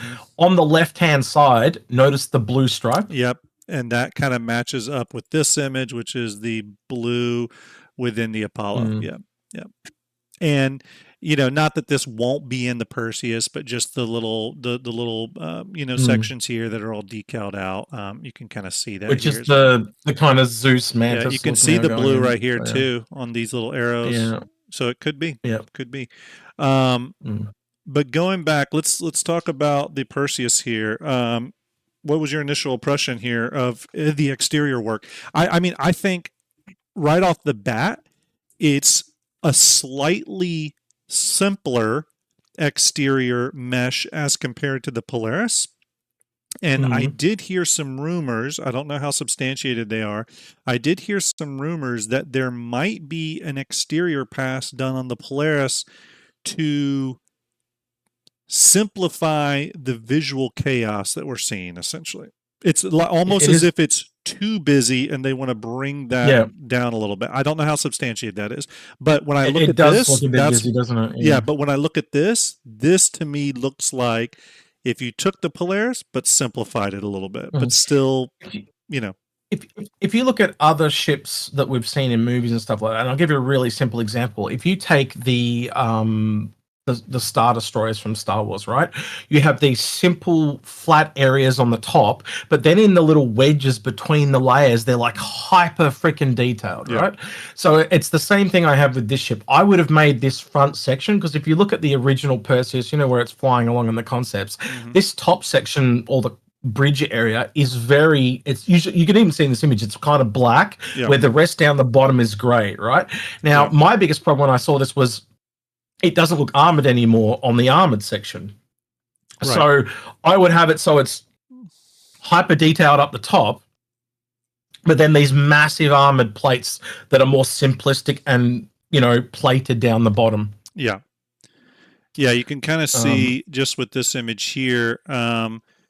This is sort of that bridge area that we're seeing up here. A mm, lot more like just sort of flat yeah. areas here on the armor, or on E- the even ship e- hull. Yeah, even on that fin there, you can see that there's another piece of metal that kind of sits there on an angle yeah, that's just like, what is that doing there? Oh, it's an armor plate. You yeah, know, it looks plated, it looks layered, it looks like it's ready to take a hit. This thing, it just looks like it's got doors and wedges. It doesn't look plated in the same way. yeah, And almost like it's just got these cheap industrial panels that have just been welded on for armor's sake. And you know, it's got that shape, but it doesn't have that texture. And the concept nailed it. I just think they need to simplify, having that the bridge section complicated. I actually think is really cool because it draws the yeah, eye, right? And it's kind of like I was saying with the Star Destroyers. If you can bring it, I'll find an image of the Star Destroyers. But yeah, you know what I'm talking about, though, yeah, right? Yeah. yeah. I mean, In the midsection. I'll be totally honest with you. I'm shocked this ship has windows. If those are in fact windows, which they do look to be windows, just talking about that bridge, that additional Yep. bridge detail added. I brought this up on a previous stream, but if you go back and look at the original Perseus, what's the name of the Star System magazine, Jump Point magazine, when they're talking about Yep. the Polaris development, there's this whole back and forth dialogue between developers about getting windows on the Polaris, and they did a reconcept of that. And in the original Mm, concept images of the Polaris, you can actually see these little tiny little amber windows, and obviously they didn't mm, bring any of that into the final ship. It surprises me that yep. this ship has them when this ship is supposed to be the brawler. You know what I mean? Probably learned from their mistakes. Yeah, yeah. All right, let me bring You up this know, ship here. well, it's like with the MSR where they only had one entry point. They know they've got Right, to go back and do that. right. So again, simple Star Destroyer. We all know it really, really well. Yeah, But you can see there where it gets busy in certain sections and unbusy in other, and yeah, it creates detail and interest. yeah, This thing has just got busy all over it, much like the Polaris does. So by having, say, the top and the bottom of the Polaris be yeah, kind of non-busy, but then the edges busy, you are essentially turning into a little bit of a Star Destroyer. Here on the Perseus, I think they make it so the top section is busy and the plates are unbusy and they look like big armored plates. That's how I would go yeah. about it. I don't know if they're going to do the same. You know, we're not on their team. We can only ever make suggestions and comments and critiques. Yeah, But here's the thing. If this is the Lot Zero version of this ship and the additional detail we're going to get, which again, if they follow the same path they took with the Polaris, that additional detail came in the form of three things. Um, Contrast differentiation across the entire ship. So some sections got darker, some got lighter, which sort of started separating out some of the parts of the ship. There were sections that got like color added on the Polaris. And then the other thing was they went in and just added little bits of wear and tear detail. This is not the yeah, same detail that gets added as you keep your ship out and play the game a lot. This is more permanently baked in wear and tear that is always on the ship. So, for example, near intakes and stuff like that, they'll put a little bit of like that burn, scorching, and stuff. So it was more that stuff, and sometimes some decal work. So if we take that pass and there's no additional greebling and panel detail coming into the ship, mm, I think it's not too bad. Like it looks pretty solid. Like they did add a little bit more paneling and stuff versus the concept, which does make it look, I would say, a little bit more delicate. I agree than like the armored brawler of the concept. Mm. Some of it remained the same. So, for example, if you look at the back of the turret, just this little detail here Yep, with the little radar dish, all that is prevalent in the original concept. The it bridge does is. look like it got more struts and stuff added, which it did need because the concept image didn't have any struts and it looked kind of weird. It Hmm. was like the Mantis cockpit, which didn't really work on this ship, in my opinion. Yep. Um, other than Things change that, in development a lot, yeah. But Other, again, sometimes things move forwards and sometimes they move back, and sometimes yeah. you've got to iterate and explore, and sometimes things don't work out. Star Citizen itself has done that on many things these days. One thing I will say that I like is I do love that they have this airlock door up here, primarily because you're going to be able to like open that, like very much like the Corsair. If you're landed, you're going to be able to open this and walk on the top of the ship. I always love when they do that, or at least give the ability to do that. So that's really cool. Also, it just makes a quick entry into the bridge level of the ship if you're EVAing or something.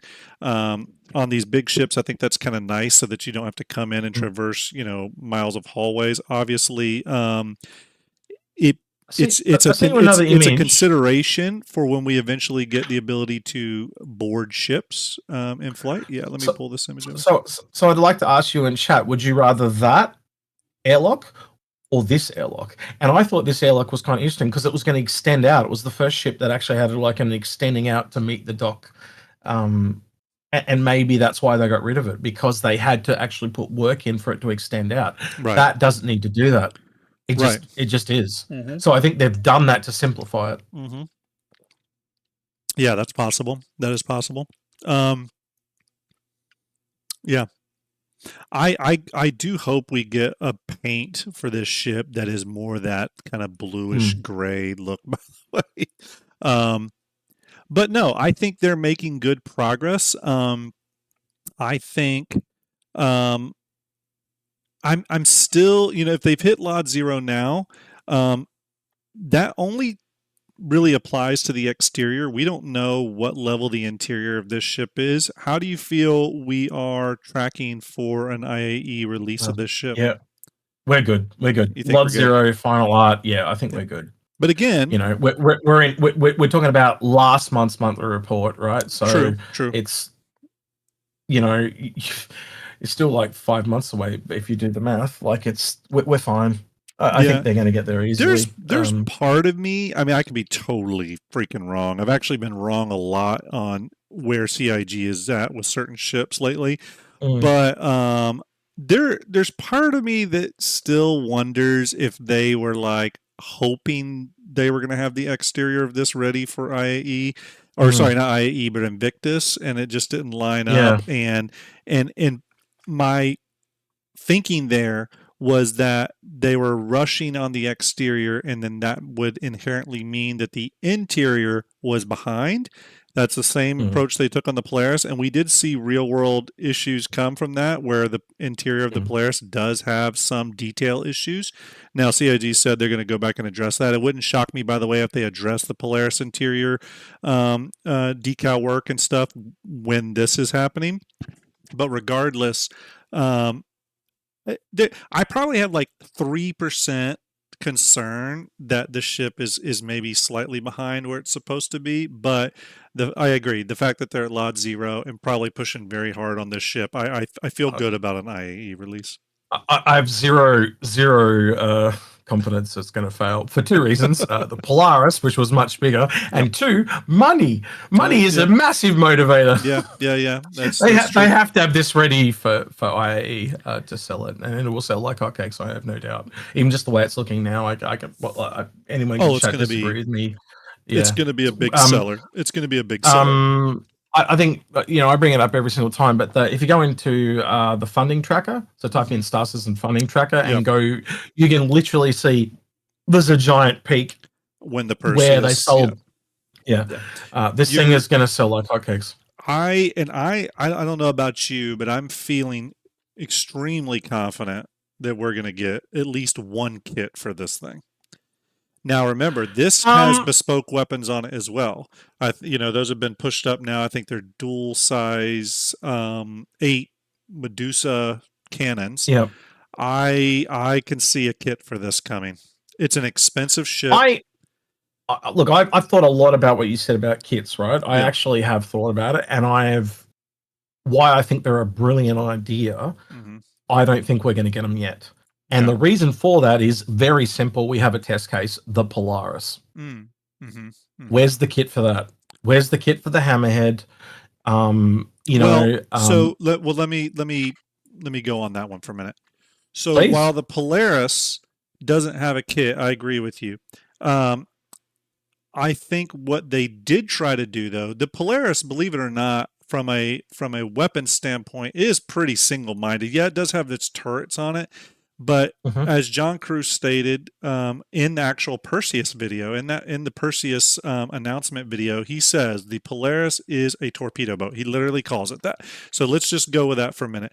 With its single-minded purposeness of torpedoes, one thing we did see come online, though, not right when the Polaris launched, but we did see a variety of torpedoes come into the game now. Multiple different size 10 torps that have, different ranges and fuses and costs and all that. So I agree with you. That's not a kit, obviously, but they tried to bring some level of like progression or customization or flexibility in the platform. I still think they could come out with a kit for the Polaris that changes the turrets and or other things. But I agree with you. The Polaris does sort of buck that trend. Yeah, never say never, and it's the same thing with the Hammerhead and stuff like that. I do think it would be a good thing in the future, but I just don't think they've planned for it at the moment. I think it's. You could be right. Yeah, you could be right. I agree with you though. They do need progression. Yeah, they do need something to that effect. To be fair, I guess we shouldn't have been super surprised about the torpedo kit and stuff for the Idris. They had already long stated there was a kit coming for that, the K kit. So that had been established for a while. There's no probably see it on the Kraken will be the next time we see that. We could, yeah. I'm really starting to think that on the Kraken, I could be wrong on this. I am starting to convince myself though that the Kraken could come to the game with some level of modularity. I think it will be a minimal level, but I'm starting to wonder if there's going to be like a room or two that you can change out, and that will be that version of a kit for that ship. You know what I mean? Yeah. That makes sense to me. Like things like the Dragonfly Bay. Yeah. I think they kind of need to deliver that because they sold it, but I also think it's a bit dated, so they probably need to make it so you can swap it for, say, another snub landing pad or something like that, like a private landing pad for the captain or something like that. That would make sense to me, or something like that. But in regards, you made me forget what I was going to say now. It was really on point to what you were saying. God damn it! Yes. Hammerhead, Polaris. Oh, Perseus. It was about Perseus. What you were saying about the Polaris and the different torpedo types. Yep. We know there are different ammo types coming along with the Perseus. So it's kind of the same thing as the Polaris having different torpedoes. You got different ballistic ammo types for the Medusa turrets. Yep. And I think that coming in with this is going to really kind of show you some progression, because you can try different ammo types and, am I using flak? Am I using EMP? That's really where the gameplay is going to be around this ship. And the thing I keep coming back to is just the fire rate on this ship is going to be so ridiculously slow. When every gun, like I know there's 2 guns on each turret, but there are 10 shots in that belt in the, you can bring up the image. Do you know what I'm talking about from the you had it up before, the concept thing. So if you go back to the concept thing, you can flick through and it's got the chair of the turret, and there's actually like 10 bullets down the side. Yeah. So if you do the math, you're only getting 10 shots before you've effectively got to keep reloading these things. And they talk about having to manually reload it from the cargo bay. Yeah. So if you're doing that, you're going to be like those 2 extra people outside the turret gunners, the co-pilot and the pilot, they are basically permanent reloaders. That's what they're doing. Yeah. They're going to be reloading this shit all the time. Yeah. And, you're going to have to be talking to them and go, all right, we need the flak now. And then you're going to fire off 10 shots before you can start firing the flak. Yeah.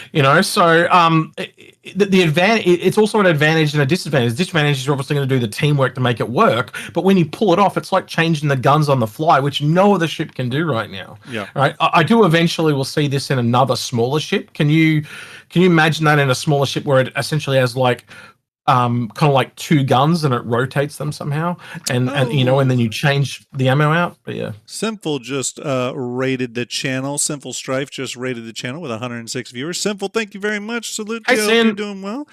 So I'll send at I'm very disappointed in myself, by the way.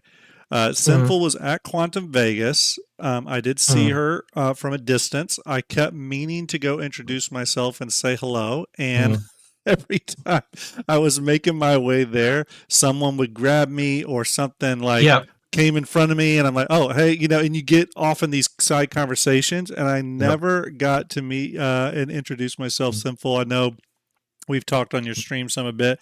I hope you're doing well. Thank you for the amazing raid. It's nice to see you again. Quantum was awesome, by the way. We rated her last week as well, but she'll like us because we're both wearing hats. She likes to wear hats. That's true. We're here. Ask her about hats. Yeah. Okay. So yeah, good to see you, Sin. Yeah, hope you had a great stream. We're just talking about the RSI Perseus. We have our latest exterior view up. Just gave away a Perseus on stream last week. Very soon, probably as we get closer to CitizenCon, I'm going to have another Perseus for giveaway. Possibly with the concierge paint that came out during its concept sale. More info on that soon. But thanks for the raid. I do appreciate it. Hope you're well. I hope the stream was great. And thanks again. Appreciate it. Real quick, before we kind of move on here, what do you think we're going to see? And maybe you could tell Chad, I got to go grab something real quick, but maybe tell Chad, obviously, if this is coming at IAE, right, or at least we're thinking it's coming at IAE, talk a little bit about what you think may be coming in this year's, and this will be for CitizenCon technically, but what do you think we're going to get for the next, like, ship preview for the next the next 12 months moving forward? Obviously, we get the silhouette video every year, but what do you think CIG is going to come out the gate with to sort of surprise us with? Predict the future. That's impossible. Predict the future while I'm gone for 50 seconds. I'll be right back. Okay. Well, for me, I think it would be the medium ship at CitizenCon. We've seen that pretty stable last few years. So we've seen the Spirit and the Zeus come out around CitizenCon. I'm kind of expecting the one from the blue silhouette that we've seen. That's the Consolidated Outland one. I think that's a strong contender for CitizenCon. Maybe the Apollo. They do have to spread some of these out, so start to think about that too. Knowing the Perseus, the Apollo's there. And they're not the only ones sitting in the wing. I've got the Flappy Bird as well. I think the Flappy Bird will probably be the December ship if I had to put money on it. And then we've also got the vehicle as in the Atlas-looking platform one. I think that'll be at AIA as well. We haven't had a Titan suit in a while.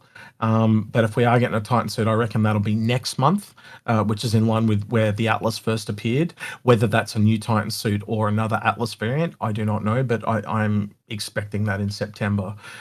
They seem to have fallen into patterns. So, we'll get another starter ship around AIE. So do we get the another Intrepid variant, or do we get something new like the RSI Salvager, or is that kicked right down the road to the following year?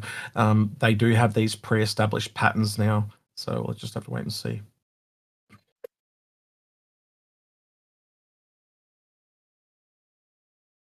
Slap you.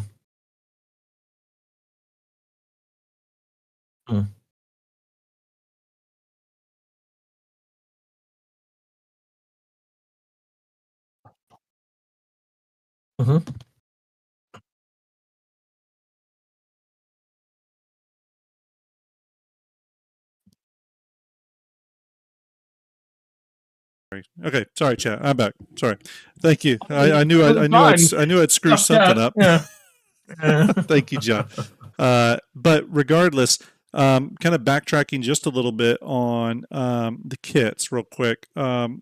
Yep. when the kits came out for the Idris was kind of a whole new ball game for us because it was a ship going flight ready, it was hull limited, and it was very expensive, and it got a big price increase when it went flight ready. Okay, so kind of four things that sort of affect sales, right? So the kits to me felt, both the K and the T kit felt very much like, okay, we need to find further monetization paths for this very expensive hull limited ship. So it made sense. It made sense that they had all the paints come out for it too, even if that is an exterior that's going to eventually be required or retired. It made sense that they had it because they wanted as many monetization paths forward for that ship as possible. Now, well, you kind of can't sell new ones either because they're over $1,000 and because of that limitation, but you can then sell the kits. Right. So I think a part of it's got to do with the price of the Idris, and that's why I think it'll be on bigger ships like the Kraken, and why we haven't seen it on the smaller ones. Well, it's a money question. Yeah. Well, and it's also part of the reason why I was surprised we haven't seen it for the Polaris, surprised we haven't seen it for the Perseus, or any of these, let's just say, expensive ships. They're nowhere near as expensive as the Idris. I get that. But thank you for that subscription, Vox. I appreciate that. Salute to you. Thank you for the support, everyone, and all the follows tonight. But let's be totally honest. This ship right now as a concept ship is what, $675, I think, for the Perseus. That's going to go up a little bit. I mean, I think this ship will probably hit somewhere in the range of $750 or something like that. We did the math on it. It was $750 to $810.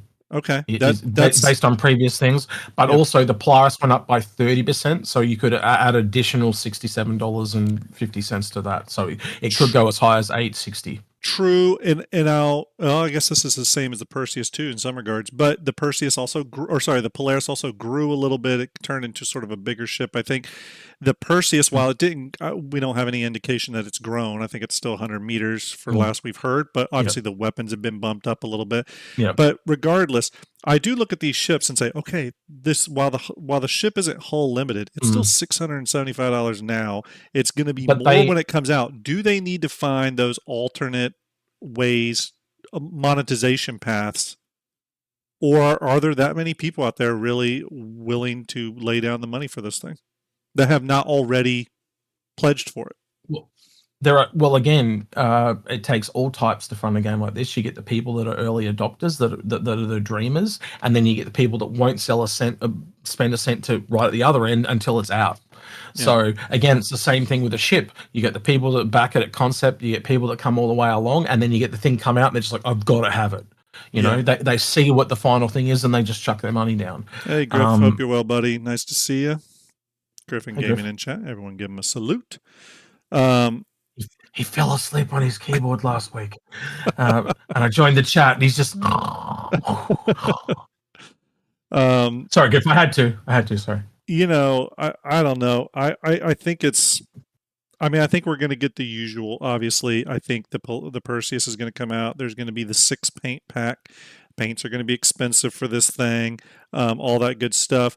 I personally hope CIG also does. Again, I said this back with the Polaris, but I hope they start doing more what they did with the Carrack. And I am a little disappointed that CIG doesn't seem to do this anymore after the Carrack, which is the Carrack came with a rover and the snub, right? Now, I know that doesn't apply to every ship, but for example, this ship has the little drop-down elevator that's supposed to carry the Ursa, right, or rover. Throw one of these things in, and my God, it's going to be an $800 ship, That's actually a great idea. Why not have a kit upgrade, like a pack upgrade kit? Yeah. So imagine, let's take the Carrack. You buy the Carrack, it's plain, but you know that it needs a Pisces, you know it needs a rover.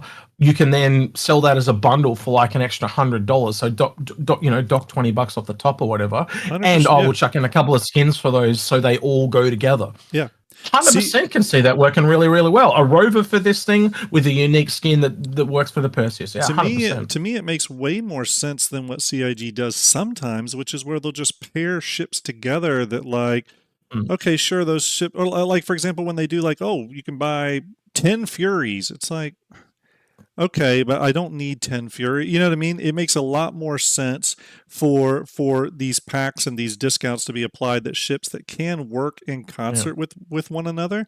Again, I hope they Mm-hmm. do that. I mean, and they have done it before, but I will say with the Carrack, it felt good when you made that purchase. Mm. And I'll be honest with Yep. you, I'm not saying it's the only reason I haven't melted my Carrack. Mm.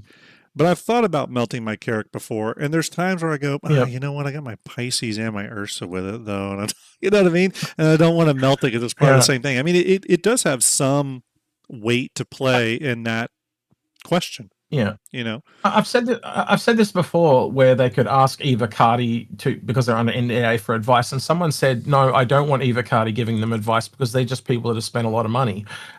And my brain went, but that's the people that are spending the money. You just said it yourself. So if they're spending the money, then aren't they the people that you want to ask for the advice on how to make more money?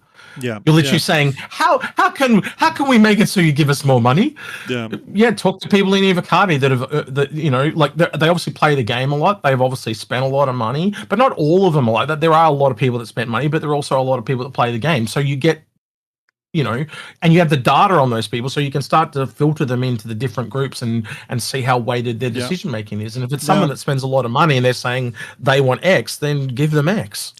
Now, I will say again, if let's say for argument's sake that the Perseus did come out, or let's say you got its dual bespoke size 8 ballistic Medusa cannons, right? That's a mouthful, but let's say that's what it is currently outfitted with, and let's say it does fire a range of munitions, but let's then also say that there's a bespoke size A energy based version and a bespoke size A energy beam version, and they sold those as kits. The Cupid energy version, yeah. I think those would sell, and I think people would. I think CIG could make a good amount of money from those. I really do. I think they could be successful, and I think on the bigger ships, I think having those other monetization paths are good because they are an investment, giving people a little bit more choice in terms of how they're going to outfit that ship. I think would be great. I would love to see that. I hope that comes to the Kraken. I hope that comes to future big ships. If it's just capitals, fine. But you get what I'm saying. It's while I see it, look at the other repercussions there though, because 2 of the people on the ship all of a sudden are not loading ammo anymore. Well, yeah. Well, you no longer have all the different ammo types that you can load into it. So the whole core function of this ship has just changed. Yeah. Well, let me give you another good example. Like, let's take the Nautilus, right? The Nautilus, what would be cool is if, okay, there's a Nautilus, but then you can also buy the Nautilus. Like right now they have that Solstice edition, which is fine. But what I would prefer is the Nautilus, and then a Nautilus pack that maybe comes with the Nautilus and 2 Nemo drones, and you know what I mean, like a couple of things like that to help outfit it further. You know what I mean? So 2 Nemo drones, 2 Sentry drones, and maybe it doesn't come with mines because they want you to refill those, but I could see that is something they could do. Technically, there was a pack for the Perseus that came with 2 arrows. Oh. And that was clearly telling that you needed fighters to defend your Perseus. Was there for the Perseus? Yeah, there was a Perseus with 2 arrows. I don't remember the name of the pack, but it's something me and Aaron both have lodged in our brains. Yeah. Or like with the Arastra, let's say they're coming out with the Arastra, have one that comes with the Rock, which I know the Rock's not the most popular vehicle, but the Rock or, whatever ancillary vehicles that tie into it. If you sell like cargo ships, for example, the Ironclad, sell a version that comes with a Mule and an Atlas, you know what I mean? And sell that as a pack. I would just like to see CIG look at further monetization paths, not just in terms of weapon kits, which I do think weapon kits play a role, but also additional ship packages that don't seem so damn random. Like, I feel like right now what CIG will do is like, okay, we're going to give you the Arastra and a Fortune because, or sorry, an Arastra and a Prospector because they're both mining ships. But what I want is ships that work with the Arastra, not are just a smaller tier of it. You know what I mean? Like, what they really need to do is have a package customizer where you can add whatever the hell you want, and it just gives you a flat discount. Yes, is what they need. And the more, you know, and it caps off at like 20% or something like that. But like if you get to like, you know, $300, it'll give you 30% off. Or what it is, so $100 is 10, $200 is 20, and you know you get to 30, and it gives you 300, gives you 30%, and then just caps it there. Yeah, you know, and that way you could literally just save a little bit of money, and it would encourage more spending. To be honest. Yeah, you know? I think that's a great point. I think that's a great point. All right, we're kind of dwindling on time now. Execute. What do you got coming up? Anything you want to talk about real quick before we sign off? Any new videos about to drop? As I said, just the one on the Perseus. We dropped one on the Arrow. We finally got back around to redoing that because it broke. Not the Arrow, so the Aurora. We did that this week. Oh yeah, I did watch that. It's a great video. Great video. Where me and Algrid talked about it, and then you and I talked about it. You did a whole stream on it, and then this rumor came around that they're making a new Aurora, but they need a new one. It's really obvious if you watch the video.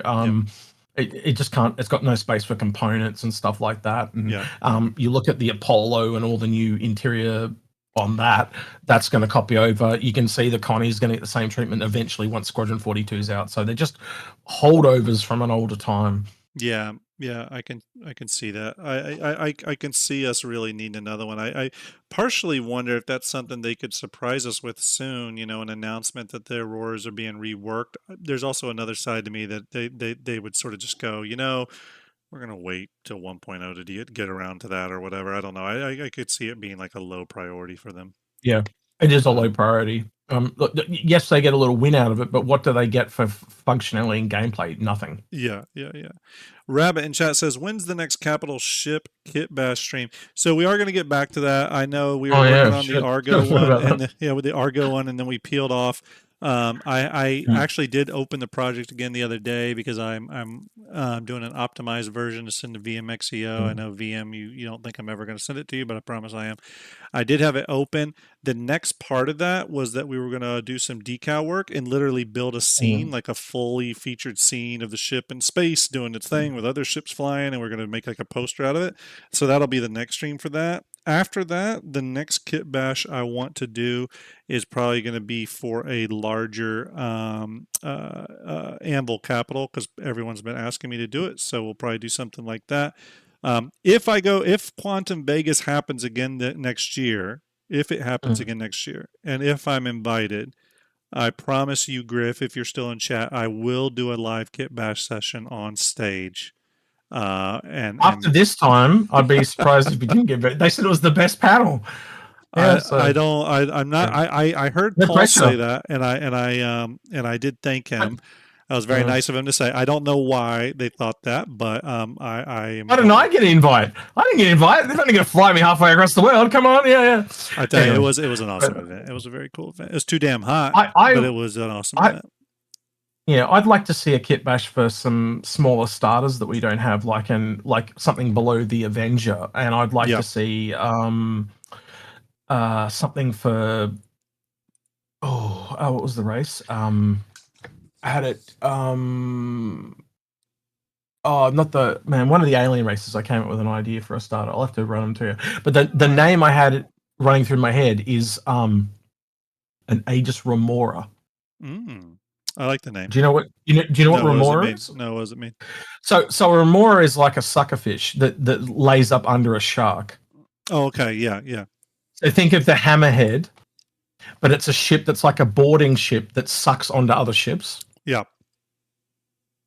So you could have it like a default cargo variant or a boarding variant. So it literally just magnetizes itself onto other ships, and it travels with other ships, and then it can you can have people board onto it, and then it goes over and attaches itself to the ship that you're boarding. I could see that. I could see that for I sure. reckon that would be, and it works for ages because they're military. Yeah. I just thought it would be something cool and different. And again, the only other company I could see doing that would probably be Anvil, because everything they do is literally hardcore military. They don't do reclaimers or Vulcans or anything like that. So yeah. Well, one good bit of news for all of us spaceship fans, Star Citizen spaceship fans, is we are barreling towards round 2 or phase 2, I guess, of the ship showdown. So that's going to be pretty exciting. As we were alluding to at the very beginning of the show, I feel like the ship showdown is sort of like the wheels starting to turn to like more big information and people getting excited about Star Citizen, because it kind of starts the end of year or the second half of year info deluge. So it'll be really interesting to see what ships make it through the ship showdown. I'm sure Execute's going to cover that a lot. I'll probably cover it too. Yep. So lots I got of a link stuff for you real quick. This is one that I'll be showing off tomorrow or whenever on my stream. Okay. But this is the leader update leaderboard from the 8th of August on the ship showdown. And it's got, and it allows you to see, you can already see the most likely the 16 ships that are going to be in the final vote. Yeah. So if you click on those images, they get bigger, and it's the top 2 in each one is most likely going to be a 16. So Vulture and Mole. To me, that's still easy. The Vulture, the Mole's got issues in my opinion. Razor and M50. But also the Mole hasn't won it before, and the Vulture has. That's true. You got to take that into account. Polaris and F7A Mark II. I've said this. Go ahead. There's a lot of PvPers, but I think in general there's a lot more people that favor the Polaris. And I will say this. Yes, the Polaris has some issues. CIG said they want to take a pass on it, but I do think there's some recognizing of every time CIG creates a new ship, we want CIG to pull out all the stops. And it's hard to not say they pulled out all the stops on the Polaris. And we should want that when we're paying this exorbitant amount of money for these ships. We want them to pull out all the stops. So I think the Polaris is still a high watermark for CIG for ship work, and I think it deserves to be recognized to some degree. And the F7A you can't earn. Right. You have to. It has to be something that you've already got. So it limits. Like they can't. I doubt they'll sell it again, so more people can get access to it. Which is, I think, that what they're trying to. Because we've seen them push this before. Oh, they'll have to sell it. Yeah. They'll have to sell it, and there was ones that won and they didn't sell it. It remained limited and stuff like that. So Zeus ES and Corsair. I'm always impressed that the Corsair has so much staying power. It's one of my favorite ships. And Corsair won it before. Corsair won it before. Carrack won it before. 600i won it before, and 600i has the most skins, followed by the Carrack and the MSR equals second. Yeah. The Zeus has got a pretty decent lead here, though. If these graphs are supposed to be read into. The Zeus and the Spirit are two of the most popular ships in the game. Though when it comes to this vote, the Spirit is losing because of what happened with the. We'll look at the other ships that are in the lead there. You can see why they're out there. They're all 3 new ones. That's why it's behind. Raft and Asgard. The Raft is probably the ship I've heard the most people say they think should win. Again, amazing how such a small tweak can have such a big effect on this ship. The Asgard, I've said before, I'm really, really enjoying it. To me, it sort of is my extra large Cutlass. And I've enjoyed the ship a lot more than I thought I would. It is expensive, but it's a great ship. I like it. It is funny to me to see the Starlancer series kind of lagging in a lot of the categories it's in. I know a lot of people do love that ship, but it's lagging. It's interesting. Next we have the Talon. Because it's one of those ships that are very divisive. You either love it or you hate it. Yeah. Talon and Prowler, 2 Asperia ships in the Alien Division, or the Prowler utility, I should say. This don't seem right to me. There's a reason for it. It's the only utility, and when I say utility, I mean in industry, anything. It's the only ship that's not a combat ship that's alien. Yeah, that's true. The Raelian would be in there as well if the Raelian was out, but it's not. Yeah, if the Raelian was out, it would be in the lead for sure. And the Alien division is probably the smallest division in the entire game. The two that would be on the chopping block for me, as in divisions, would be the Alien division and the Racing division, because they're the smallest. Yeah. Why isn't there a starter ship division? Yeah. That's what I think there should be, because no offense to us, I know we're all hardcore players, but you would all agree it's probably good for the starter people to see a ship that we essentially have recommended as a community and that they get some skins too. There hasn't been a single ship that has made it into the finals. Yeah. The cutter got the closest and it lost to the 890 jump, I think it was, and then the 890 jump lost after that. So yeah. Let's see here. Let's key obviously vehicle division. MTC and Ursa Medevac. I mean, look, it's going to be a long time for anything beats out the Ursa Medevac. It's just too useful. Yep. You know, just is what it is. I think the MTC's there just because that guy said he wanted it to be there, and everyone's he says a ridiculous chance, and so everyone's like, "Yeah, hold my beer." And then the underdog division, we have the Gladiator and the 85X kind of leading the pack, which is kind of sad because both those ships don't have skins. Right. I was on Pissball Pete's stream last night, and he was grilling me for pushing the Gladiator of the 85X, but there's just no functionality in the 85X. Yes, it does deserve a skin, but I'm going to pick the Gladiator of an 85X because at least it does something in the game. In the final game, he complains about right now. Great. But in the final game, the Gladiator is going to run rings around this thing. And he came off sounding like one of those very entitled 600 Ionas that... I will say the 80 about their skins. To all the 85X owners, I will say it's still one of the slickest ships they've designed. I would love to see it get a little bit of a gold pass and some attention. But yeah, I can see I would say the Gladiator's in much more dire need of attention and from CIG. So. And they've got to rework it to put a skin on it because it's one of the older ships, and I think they've already secretly done that in the background. I think so too. Hinted by the way John Cruz said the Gladiator because he knows the new one's coming, but the 85X will definitely take this 12 months around and we're having this discussion again. I'll be recommending the 85X, but as ships go, it's held its age pretty well, but that's also because it doesn't do a lot. It's actually a two-person graph that goes, it's the ultimate A to B transportation vehicle. It's simple, it's sleek. The only thing it's really missing is any form of small amount of cargo. That's what it really needs, just like 1 or 2 SCU, and it would be the perfect A to B ship. Cool. Well, everyone, we're going to wrap it up. I went a little longer than I thought. Execute, thanks for joining me tonight, buddy. It's always fun to talk spaceships with you. Of course, I need to get on another one of your streams soon. Now that my life is starting to settle back down after a crazy summer, I want to do that. Everyone, maybe you can come do what do you call it, IA with me or Citizen. Oh hell yeah, I would love to do that. Like the other year. We should do that. That was a lot of fun. We should do that. We should start. We could probably even do like what I originally planned, right? But it's falling apart because the other infronters have had other things come up. Like, so Paul's going to a watch party and stuff like that. What I wanted to do was get a whole bunch of content creators together in a really big group on. You know, you have those multi-chats on Twitch and just get as many of people in there as possible and just collect a whole bunch of them and put in there. Be a lot of fun. Would probably be the second biggest group chat on Twitch for Star Citizen. It'd be kind of cool. We'll have to do some planning. That could be a lot of fun. Yeah. But thank you very much, everyone. It's been great seeing you all in chat. Thank you for coming out. Thank you for the raids and all that stuff. That's incredible. I really appreciate it.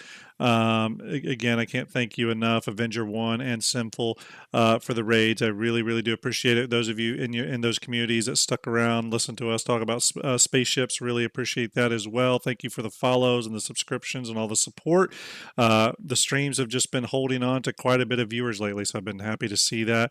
I got a lot more. It's been kind of a crazy summer for me. I've had a lot of stuff going on family-wise, but things are still starting to settle back down, so I'm going to start getting back into my rhythm of content creation and all that kind of good stuff. And The Overlord's released the shackles, I see. She has a little bit. She has.